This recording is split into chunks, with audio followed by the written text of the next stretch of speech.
Hello అండి. Welcome to law excellence IAS academy. ఈరోజు మనం జూన్ 25 నాటి ఈనాడు న్యూస్ పేపర్లోని ఇంపార్టెంట్ కరెంట్ అఫైర్స్ గురించి డిస్కస్ చేద్దామండి.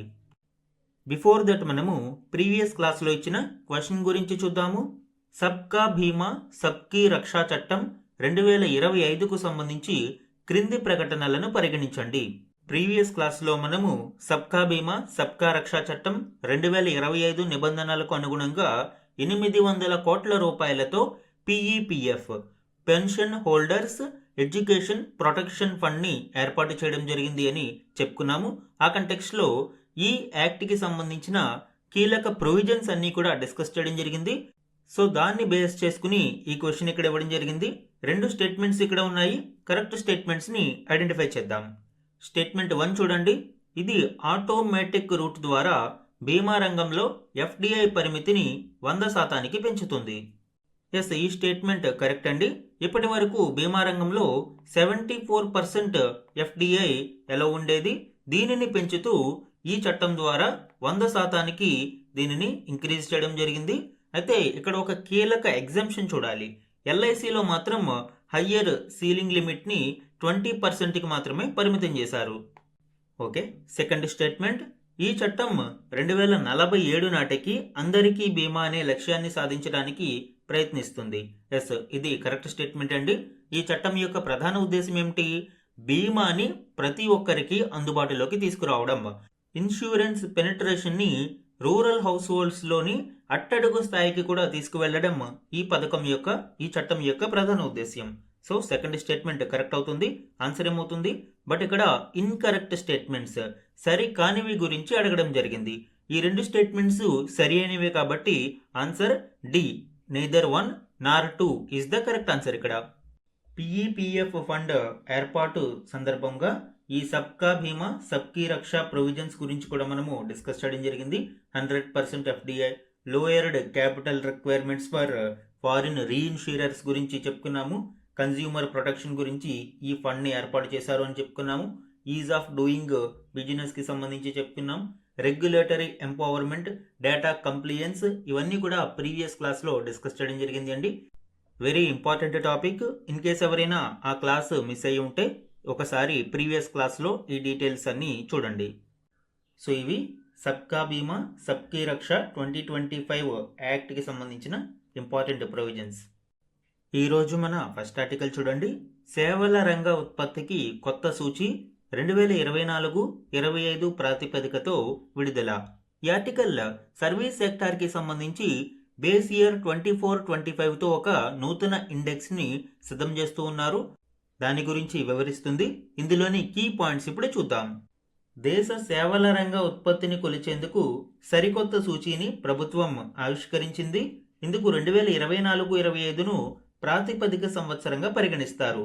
ప్రతి నెల మరియు 60 రోజులకు ముందు గణాంకాలతో ఈ సూచీని విడుదల చేస్తాము అని గణాంక మంత్రిత్వ శాఖ తెలిపింది. ఈ నేపథ్యంలోనే ఫస్ట్ ఇండెక్స్ని, తొలి సేవా ఉత్పత్తి సూచీని 2026 ఏప్రిల్ నెలకు గాను జూలై 14న విడుదల చేయనున్నారు. అంటే 60 రోజుల ముందు విడుదల చేస్తారని చెప్పారు కాబట్టి జూలై 14న విడుదలయ్యేది 2 నెలలు ముందుగా ఉంటుంది. ఏప్రిల్ 2026కి సంబంధించి జూలైలో విడుదల చేయనున్నారు. అండ్ దెన్ ఆన్వర్డ్స్ ప్రతి నెల 29వ రోజున ఈ సూచీని విడుదల చేస్తారు.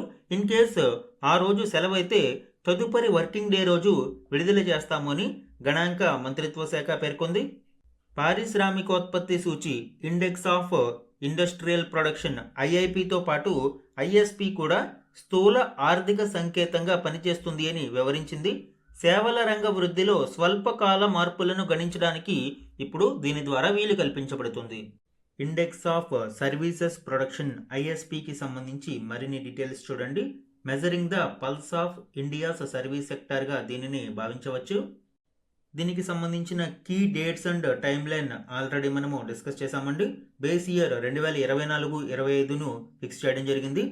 ఇందులోని కోర్ సెక్టార్ కవరేజ్ మనం చూస్తే wholesale and retail trade, transport and warehousing services, telecommunication services, banking and insurance operations, hotels, hospitality and restaurants, real estate activities, professional, scientific and technical services, arts, entertainment and recreation services. So ఇవన్నీ కూడా ఈ ఐఎస్పిలో cover చేయడం జరుగుతుంది. Strategic facing and exclusions మనం చూస్తే private health and education segments are excluded from the initial rollout. ప్రాథమిక దశలో private health మరియు ఎడ్యుకేషన్ సర్వీసెస్ని ఎక్స్క్లూడ్ చేయడం జరిగింది. వన్స్ ఏఎస్ఐ ఎస్ఎస్ఈ యొక్క సర్వే కంప్లీట్ అయితే వీటిని కూడా అందులో యాడ్ చేయడం జరుగుతుంది. ఇక పూర్తి స్థాయిగా ఎక్స్క్లూడ్ చేసినవి మనం చూస్తే కోర్ గవర్నమెంట్ ఫంక్షన్స్ని ఎక్స్క్లూడ్ చేయడం జరిగింది. అలానే నాన్ మార్కెట్ డొమైన్స్ని, హైలీ అనార్గనైజ్డ్ ఫీల్డ్స్ని కూడా ఎక్స్క్లూడ్ చేయడం జరిగింది. కోర్ గవర్నమెంట్ ఫంక్షన్స్ అంటే ఏంటండి? పబ్లిక్ అడ్మినిస్ట్రేషన్ సర్వీసెస్ కావచ్చు, defence services, central bank monetary operations, personal or domestic services, social work without accommodation and gambling activities. So ఇలాగా గవర్నమెంట్ యాక్టివిటీస్ కావచ్చు, unorganised fields కావచ్చు, వీటన్నిటిని ఈ ఐఎస్పి యొక్క గణాంకాల నుంచి ఎక్స్క్లూడ్ చేయడం జరిగింది. సో ఇది సర్వీస్ సెక్టార్లోని నూతన సూచీకి సంబంధించి ఇండెక్స్ ఆఫ్ సర్వీసెస్ ప్రొడక్షన్ యొక్క కీలక డీటెయిల్స్. మన నెక్స్ట్ ఆర్టికల్ చూడండి. 5 రోజుల్లోనే ఖాతాదారులకు సొమ్ము వాపస్, క్రెడిట్ కార్డు మోసాలపై బ్యాంకులకు ఆర్బీఐ ఆదేశం. ఈ నిబంధనలు 2027 జనవరి 1 నుంచి అమలులోకి రానున్నాయి. దీనికి సంబంధించిన మరిన్ని డీటెయిల్స్ ఇప్పుడు చూద్దాం. క్రెడిట్ కార్డులు, డిజిటల్ బ్యాంకింగ్ ద్వారా జరిగే ఆర్థిక మోసాల బారిన పడే ఖాతాదారులకు ఉపశమనం కలిగించే నిర్ణయాన్ని ఆర్బీఐ తీసుకుంది.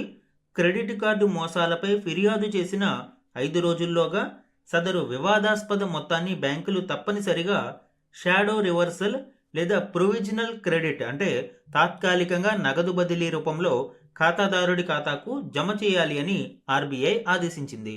డిజిటల్ లావాదేవీలలో ఖాతాదారుల యొక్క బాధ్యతను పరిమితం చేసే విధంగా ఈ సవరించిన నిబంధనలను ఆర్బీఐ విడుదల చేసింది.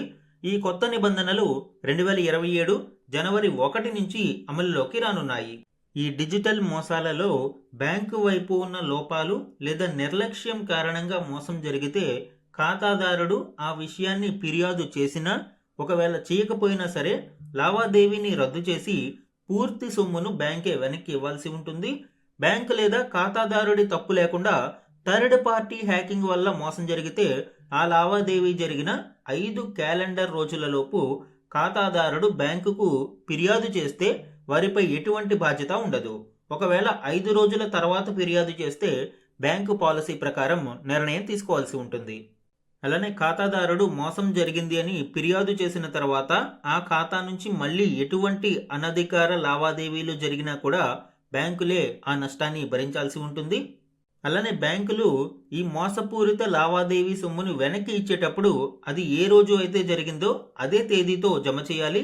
దీనివలన ఈ ఇంట్రెస్ట్ అడ్జస్ట్మెంట్స్లో ఇబ్బంది ఉండదు.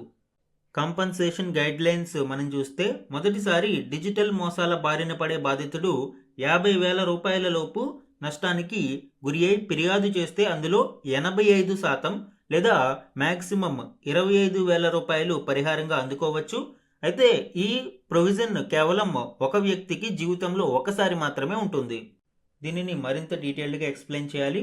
ఒకటి, ఈ లాస్ అనేది లెస్ దాన్ 29,412 రూపీస్ ఉంటే, ఇప్పుడు ఈ సందర్భంలో లాస్ అయిన మొత్తం అమౌంట్కు 85% కాంపన్సేషన్ అనేది అప్లై అవుతుంది. ఈ కాంపన్సేషన్లో 65% ఆర్బీఐ భరించాల్సి ఉంటుంది. Remaining 10% customers bank and another 10% అంటే టోటల్ 85% అనుకున్నాం కదా, 65% ఆర్బీఐ భరిస్తుంది, 10% customer bank and another 10% beneficiary యొక్క బ్యాంకు భరించాల్సి ఉంటుంది. బట్ లాస్ అనేది 29,412 రూపాయల నుంచి 50,000 రూపాయల మధ్యలో ఉన్నట్లయితే ఇక్కడ ఫిక్స్డ్ కాంపన్సేషన్, ఎందుకంటే మ్యాక్సిమం లిమిట్ 25,000 కాబట్టి 25,000 రూపాయలు ఫిక్స్డ్ కాంపన్సేషన్ అనేది ఇక్కడ భరించాల్సి ఉంటుంది. ఇందులో ఆర్బీఐ తన వాటా కింద ఇక్కడ 65% ఎంత అవుతుంది అండి? ఆర్బీఐకి 19,118 రూపాయలు అవుతుంది. అండ్ 10% అంటే కస్టమర్ బ్యాంక్ 2,941 రూపాయలు అండ్ బెనిఫిషియరీ బ్యాంక్ 2,941 రూపాయలు భరించాల్సి ఉంటుంది. ఇక్కడ ఇవన్నీ డొమెస్టిక్ ఫ్రాడ్స్కి సంబంధించి. ఇందులో కస్టమర్ మోసపోయిన వ్యక్తి బ్యాంక్ ఇక్కడే ఉంటుంది అండ్ బెనిఫిషియరీ ఎవరైతే ఫ్రాడ్ చేశాడో అతని బ్యాంక్ కూడా ఇక్కడే ఉంటుంది. బట్ క్రాస్ బార్డర్ ఫ్రాడ్స్లో బెనిఫిషియరీ ఎవరైతే మోసం చేసిన వ్యక్తి ఉన్నాడో అతని బ్యాంక్ మనకి అవుట్ ఆఫ్ ద కంట్రీ ఉండడం జరుగుతుంది, విదేశాలలో ఉంటుంది. ఈ నేపథ్యంలో క్రాస్ బార్డర్ ఫ్రాడ్స్ విషయంలో కాంపన్సేషన్ 65% ఆర్బీఐ భరిస్తే మిగిలిన 20% కాంపన్సేషన్ని కూడా ఇక్కడ కస్టమర్ బ్యాంకే భరించాల్సి ఉంటుంది. అంటే బెనిఫిషియరీ బ్యాంక్ విదేశాలలో ఉంటుంది కాబట్టి ఈ నిబంధనలు వాటికి వర్తించవు. అండ్ వన్ మోర్ డీటెయిల్ ఏంటి అంటే, ఒకవేళ వినియోగదారులే నిర్లక్ష్యంతో ఓటీపీ లేదా పాస్వర్డ్ షేర్ చేసి నష్టపోయి ఉంటే మాత్రం అందుకు వారే పూర్తి బాధ్యతను వహించాల్సి ఉంటుంది. బ్యాంకులు మరియు ఆర్బీఐ ఈ విషయంలో కాంపన్సేషన్ అనేవి ఇవ్వవు. ఈ రివైజ్డ్ గైడ్లైన్స్ అన్నీ కూడా దేశంలోని అన్ని వాణిజ్య బ్యాంకులు అంటే commercial banks, small finance banks, payment banks, cooperative బ్యాంక్స్లు తప్పనిసరిగా అమలు చేయాలి అని ఆర్బీఐ స్పష్టం చేసింది. దీనికి సంబంధించిన ఇన్ఫోగ్రాఫిక్ ఇమేజ్ని మనము ఆల్రెడీ ఈ డీటెయిల్స్ అన్ని కవర్ చేయడం జరిగింది.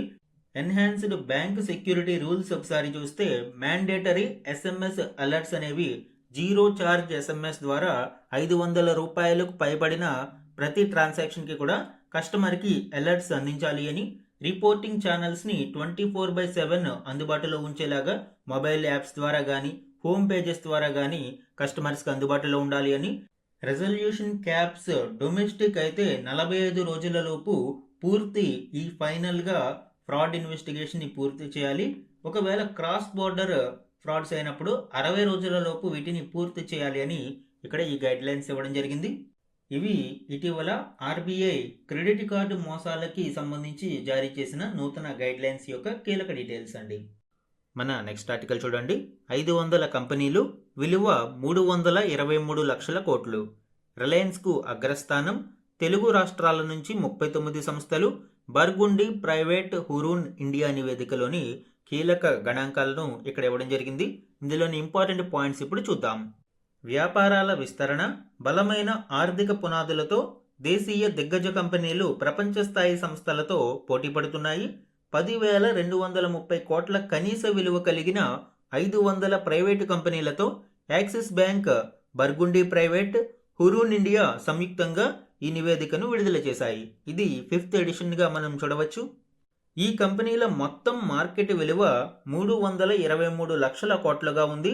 ఈ మొత్తం కెనడా జీడిపి కంటే ఎక్కువగా మనం చూడవచ్చు. అలానే ఇండోనేషియా, స్పెయిన్ దేశాల ఉమ్మడి జీడిపితో ఇది సమానం.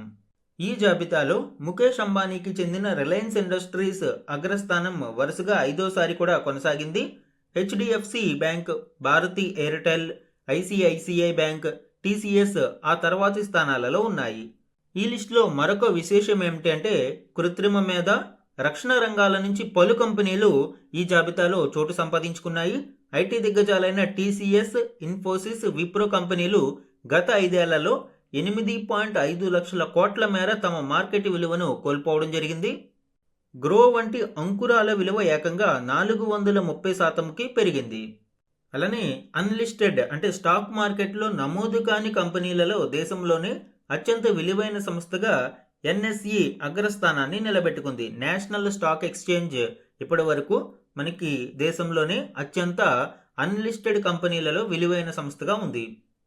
ఎన్ఎస్ఈ మార్కెట్ విలువ 4.86 లక్షల కోట్లుగా నమోదైంది. అలానే తెలుగు రాష్ట్రాల నుంచి కూడా సుమారు 39 కంపెనీలు ఈ జాబితాలో చోటు దక్కించుకున్నాయి.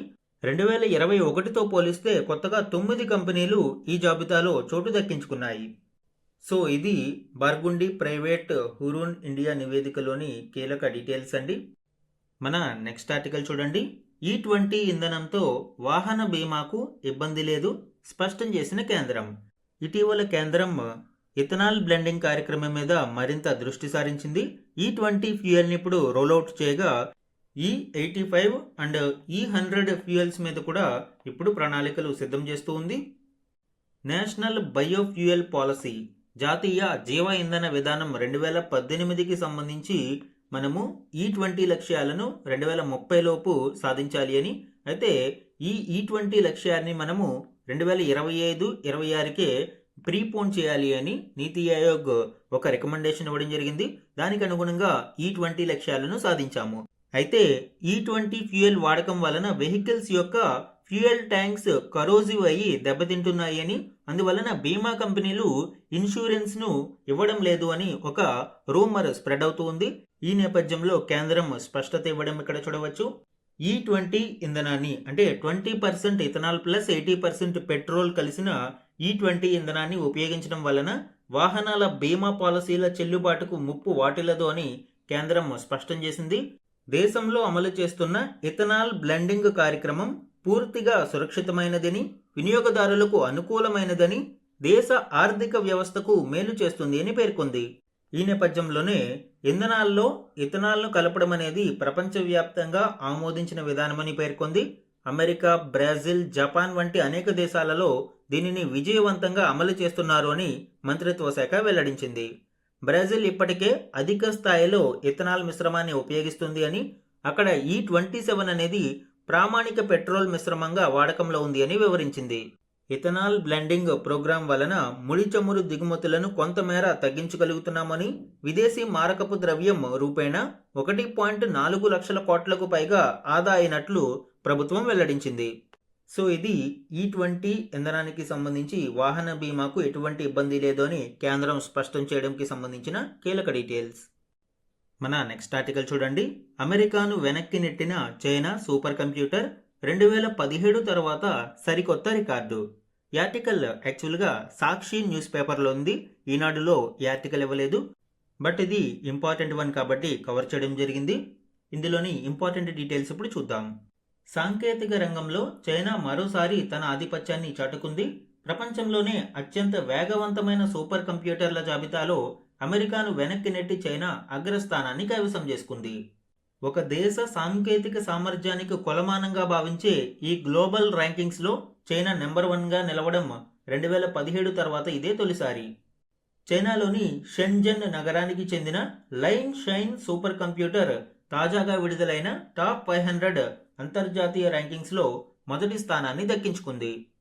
ఇప్పటి వరకు అగ్రస్థానంలో ఉన్న అమెరికా యొక్క ఎల్ క్యాపిటన్ను ఈ లైన్ షైన్ సూపర్ కంప్యూటర్ వెనక్కి నెట్టింది. ఈ గ్లోబల్ లిస్టులో చోటు దక్కించుకున్న తొలిసారి చైనా కంప్యూటర్ అగ్రపీఠాన్ని కైవసం చేసుకోవడం విశేషం. దీని యొక్క స్పెసిఫికేషన్స్ని మనం చూస్తే చైనా నేషనల్ సూపర్ కంప్యూటింగ్ సెంటర్లో ఉన్న ఈ లైన్ షైన్ కంప్యూటర్ 2.198 ఎగ్జాప్లాప్స్ సామర్థ్యాన్ని నమోదు చేసినట్లు వెల్లడించడం చూడవచ్చు. అంటే ఇది ఒక సెకనుకు 2 క్వింటిలియన్ల 200 కోట్లకు పైగా బిలియన్ల కంటే ఎక్కువ లెక్కింపులను అత్యంత వేగంగా పూర్తి చేయగలదు. ఇప్పటి వరకు ప్రపంచవ్యాప్తంగా ఉన్న ఎగ్జాప్లాప్ కంప్యూటర్లు అంటే ఎగ్జా స్కేల్ మీద ఉన్న సూపర్ కంప్యూటర్లు కేవలం 5 మాత్రమే ఉన్నాయి. ఈ సూపర్ కంప్యూటర్ నిర్వహణకు దాదాపు 42.2 మెగావాట్ల విద్యుత్ అవసరమవుతుంది అని ఈ టాప్ 500 నివేదిక పేర్కొంది. ఈ కంప్యూటర్ యొక్క కోర్ స్పెసిఫికేషన్స్లోకి నేను వెళ్ళడం లేదు. ఇన్ కేస్ ఎవరైనా ఈ కీ హైలైట్స్ వంటివి చూస్తే ఒకసారి చెక్ చేసుకోండి. అండ్ 2.198 ఎగ్జాప్లాప్స్ ఇదైతే మాత్రం ఇంపార్టెంట్ అండి. ఎగ్జామ్స్లో ఇలాంటివి నేరుగా అడిగే అవకాశం ఉంటుంది. అలానే టాప్ 5 సూపర్ కంప్యూటర్స్ కూడా ఒకసారి చూడండి. లైన్ షైన్ 2.198 ఎగ్జాప్లాప్స్తో మొదటి స్థానంలో ఉంది. ఎల్ క్యాపిటన్ యునైటెడ్ స్టేట్స్ది 1.809 ఎగ్జాప్లాప్స్తో రెండవ స్థానంలోను, అండ్ ఫ్రాంటియర్ మూడవ స్థానంలో 1.353 ఎగ్జాప్లాప్స్, అండ్ అరోరా 1.012 ఎగ్జాప్లాప్స్తో నాలుగవ స్థానంలోను. 2, 3, 4 ఈ మూడు కూడా యుఎస్కి చెందినవి. ఇక జర్మనీకి చెందిన జూపిటర్ బూస్టర్ 1 ఎగ్జాప్లాప్తో ఇక్కడ 5వ స్థానంలో నిలిచింది. సో ఇవన్నీ కూడా మనకి టాప్ 5 సూపర్ కంప్యూటర్స్గా చెప్పవచ్చు. ఓన్లీ ఎగ్జా స్కేల్లో ఉన్న 5 ఇవే, ఇంకా మించి ఎగ్జా స్కేల్లో ఏ సూపర్ కంప్యూటరు లేదు. సో ఇది హైయెస్ట్ ర్యాంక్డ్ సూపర్ కంప్యూటర్కి సంబంధించిన కీలక డీటెయిల్స్. నెక్స్ట్ వన్ చూడండి. గుప్తుల కాలం నాటి స్నానఘట్టం. ఈ ఆర్టికల్ ఇటీవల గుప్తుల కాలంకి చెందిన ఒక స్నానఘట్టం ఎక్స్కవేషన్స్లో బయటపడింది. దానికి సంబంధించిన కీ పాయింట్స్ ఇక్కడ చూడండి. బీహార్లోని నలంద విశ్వవిద్యాలయ సమీపంలోని ఒక జలాశయం వద్ద కాల్చిన ఇటుకలు, సున్నపు పూతతో నిర్మించిన 1600 ఏళ్ల నాటి స్నానఘట్టం బయటపడింది. నలంద విశ్వవిద్యాలయం శిథిలాలకు వాయువ్యంగా ఉన్న యూన్ సాంగ్ స్మారక చిహ్నం సమీపంలో సూరజ్పూర్ గ్రామంలో గల పన్సోఖర్ పోఖర్ జలాశయంలో నలంద జిల్లా యంత్రాంగం ఇక్కడ పూడికతీత పనులు చేపడుతున్నప్పుడు ఈ స్నానఘట్టం బయటపడింది. ఏ లొకేషన్ ఏ గ్రామంలో ఇంపార్టెంట్ అండి? ఇక్కడ సూరజ్పూర్ గ్రామం మరియు పన్సోఖర్ పోఖర్ జలాశయం ఈ రెండు ఇంపార్టెంట్. గుప్తుల కాలం నాటి 1600 ఏళ్ల క్రితం నాటి స్నానఘట్టం ఈ ఎక్స్కవేషన్స్లో బయటపడింది. పన్సోఖర్ పోఖర్ జలాశయం సుమారు 850 మీటర్ల పొడవు, 175 మీటర్ల వెడల్పుతో ఉంది. ఈ జలాశయంలో అనేక మట్టి పాత్రల శకలాలు, గుప్తుల కాలానికి చెందినగా భావిస్తున్న ఒక రాగి నాణెం, సుమారు 25 మిల్లీమీటర్ల వ్యాసం గల ఒక లోహ మిశ్రమ కాయిల్ లభించాయి. సో ఈ స్థలం మరియు ఈ జలాశయంకి సంబంధించిన డీటెయిల్స్ ఇంపార్టెంట్ అండ్ ఇవి ఏ కాలానికి సంబంధించినవి అని ఎగ్జామ్స్లో అడిగే అవకాశం ఉంటుంది. ఈరోజు ఇంపార్టెంట్ వన్ లైనర్స్ చూడండి. ఆల్రెడీ పద్మ అవార్డ్స్కి సంబంధించి మనము డిస్కస్ చేయడం జరిగింది. గణతంత్ర దినోత్సవం సందర్భంగా మొత్తం 131 పద్మ అవార్డ్స్ను అనౌన్స్ చేశారు. ఇందులో 5 పద్మవిభూషణ్, 13 పద్మభూషణ్ మరియు 113 పద్మశ్రీ అవార్డ్స్ ఉన్నాయి. ఇందులో భాగంగా 2వ విడత ప్రధాన కార్యక్రమంలో 65 పద్మ అవార్డ్స్ను ప్రదానం చేయడం జరిగింది. పద్మ అవార్డ్స్కి సంబంధించి మనము January 26th 27th క్లాసెస్లో డీటెయిల్గా డిస్కస్ చేయడం జరిగింది అండి. ఒకసారి చూడండి. Next one, India left arm spinner N Shricharani has moved to the top of the ICC women's T20 international bowler rankings. Women's కేటగిరీలో ఐసీసీ T20 ఇంటర్నేషనల్ బౌలర్ ర్యాంకింగ్స్లో భారత్కు చెందిన ఎన్ శ్రీచరణి ఫస్ట్ ప్లేస్ని కైవసం చేసుకున్నారు. స్పోర్ట్స్ కరెంట్ అఫైర్స్లో ఇంపార్టెంట్. యాక్చువల్గా ఇవి ర్యాంకింగ్స్ మూవ్ అవుతూ ఉంటాయి కాబట్టి అంత గుర్తుపెట్టుకోవాల్సిన అవసరం ఉండదు. Next one, real estate consultant square yards achieve unicorn status. It has became the 6th unicorn of 2026. భారతదేశం యొక్క real estate consultant square yards అనే సంస్థ యూనికార్న్ స్టేటస్ను దక్కించుకుంది. యూనికార్న్ హోదా అంటే ఏంటండి? $1 బిలియన్ వాల్యూ ఉన్న దానిని మనము యూనికార్న్ స్టేటస్ని పొందిన సంస్థగా గుర్తిస్తారు.